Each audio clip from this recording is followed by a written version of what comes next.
यह कोई आम निशान नहीं है, यह भगवान विष्णु के चरणों की छाप है। कहा जाता है कि यहाँ एक असुर को हमेशा के लिए शांत किया गया था, लेकिन हैरानी की बात यह है कि वो असुर दुष्ट नहीं, बल्कि भगवान का सबसे बड़ा भक्त था।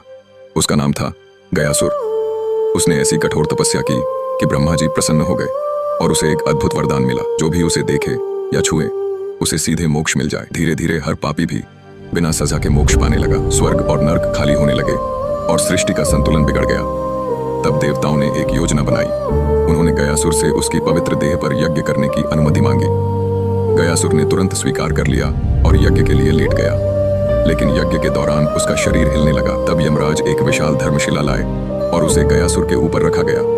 फिर भी वो स्थिर नहीं हुआ और तभी स्वयं भगवान विष्णु प्रकट हुए। उन्होंने उस शिला पर अपना चरण रखा और उसी क्षण गयासुर हमेशा के लिए शांत हो गया। लेकिन गयासुर दुखी नहीं था, वह प्रसन्न था कि उसे भगवान का स्पर्श मिला। उसने अंतिम इच्छा में वरदान मांगा कि उसकी देह दुनिया का सबसे पवित्र तीर्थ बने और जो यहाँ अपने पितरों का पिंड दान करे उसे मोक्ष प्राप्त हो। भगवान ने आशीर्वाद दिया और कहा जाता है कि आज का गया शहर उसी गयासुर का रूप है, और जहाँ भगवान विष्णु ने चरण रखा था वहीं बना है प्रसिद्ध विष्णुपद मंदिर।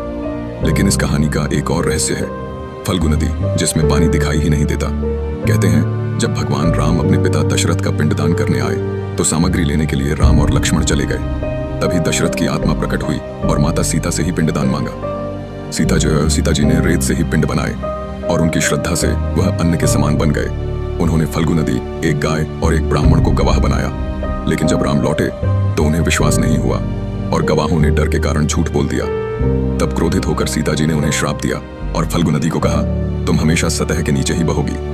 तभी से यह नदी ऊपर से सूखी दिखती है, लेकिन अंदर ही अंदर बहती रहती है।